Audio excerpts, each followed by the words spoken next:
Olá, eu sou a Maria Carolina, estudante de psicologia e produtora de conteúdo há mais de 4 anos lá no Instagram, onde a gente está sempre conversando sobre estresse e ansiedade e como a gente pode construir uma vida boa apesar desses sentimentos. Recentemente eu gravei um vídeo falando sobre a diferença de uma ansiedade normal e uma ansiedade que chega a ser um transtorno, só que como não cabe tudo ali, eu quis gravar esse vídeo para falar sobre as ressalvas que ficam de fora e que você precisa saber sobre ansiedade.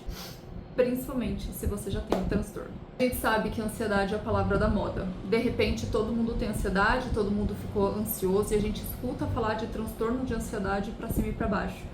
Mas a gente precisa tomar muito cuidado com esses rótulos, principalmente quando eles são usados como o motivo do comportamento de alguém. Nós temos muita informação errada sendo compartilhada à torta e à direita e a gente tem muitos profissionais que estão fazendo diagnósticos da forma errada. Um diagnóstico em saúde mental não pode ser feito em uma forma de checklist. Se você tem um sintoma, então isso. Se você não tem, então aquilo. Isso não existe em saúde mental. A gente está sempre olhando para o contexto e saúde daquele indivíduo, para a rotina dele, como é essa qualidade de vida. E quando a gente tem profissionais simplesmente dando um diagnóstico como se fosse um rótulo, do mesmo jeito que o profissional não está fazendo aquilo com toda a qualidade que deveria, a pessoa está recebendo aquele diagnóstico sem entender exatamente o que aquilo significa. Eu não sei se vocês têm reparado, mas é algo que me pega muito, as pessoas que estão usando os diagnósticos como uma forma assim de realmente justificar aquilo que elas fazem. São pessoas que são desorganizadas porque têm o TDAH. Pessoas que se sentem insuficientes e que se acostumam com esse sentimento porque justificam que tem um transtorno de ansiedade. E isso não pode ser feito. Quando a gente está falando de um diagnóstico, a gente está falando de uma condição daquela pessoa e algo que precisa ser trabalhado para que ela não se limite. Senão a gente vai ter um ciclo vicioso em que a pessoa está constantemente refém daquela limitação que ela recebeu em um papel. No processo psicoterapêutico, nós estamos constantemente fazendo com o paciente o exercício de mudar essa lógica.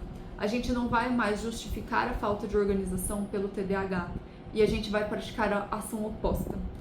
O que significa isso? Se você tem um transtorno, você tem sim uma predisposição para fazer algo. E isso significa que a gente vai identificar essa predisposição e vamos colocar um breque nela para que você consiga conscientemente se comportar de outra forma e não ser refém daquele diagnóstico.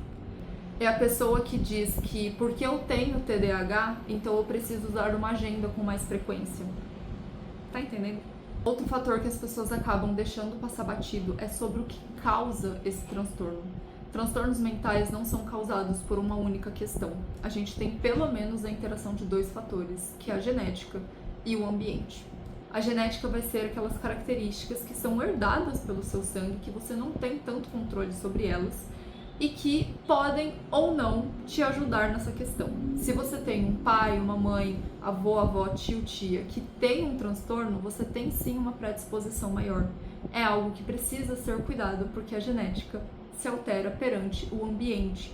Muitas vezes algum gene que você tem nunca vai se manifestar se você não estiver em determinada situação. Além do que, isso varia de transtorno para transtorno. Nós temos transtornos com fator de hereditabilidade muito maior do que outros. Quando a gente fala de ambiente, nós estamos falando das coisas menores, das coisas maiores. Como coisas maiores, nós podemos ver questões como saúde financeira, pobreza, miséria, desigualdade, preconceito. Como coisas menores, a gente vai olhar para aquela infância, o quanto aquela pessoa foi punida, foi castigada, o quanto de amor ela recebeu, apesar de qualquer coisa que acontecesse. Esses fatores estão muito relacionados à qualidade de saúde mental que ela vai ter no futuro. Você está aí pensando, mas não tem como um transtorno mental surgir a partir de apenas um fator? Tem sim. Transtorno de estresse pós-traumático é um exemplo disso.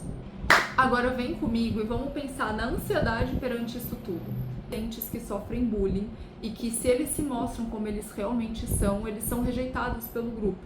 É a pessoa que vai ter uma timidez e que nunca vai se manifestar. Temos questões como pobreza extrema, em que a pessoa vai estar constantemente preocupada com o futuro e se regulando para não ter gastos ali na frente.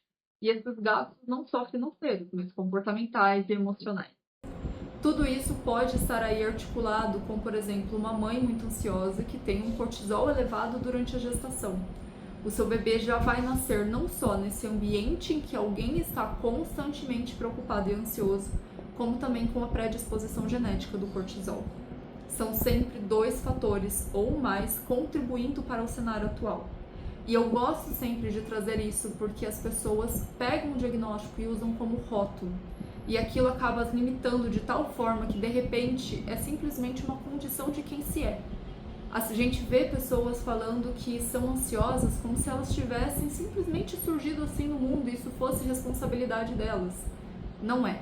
Nós temos um porquê para isso e a gente precisa olhar para esses fatores. No processo psicoterapêutico, o que a gente vai fazer é justamente isso. Nós vamos olhar para esses fatores e vamos ver que o que você faz hoje, em algum momento, teve uma razão. Em algum momento, essa sua fuga, esse seu medo de errar, te ajudou e te protegeu de alguma forma, mas agora já não é mais útil. E o que a gente pode fazer agora?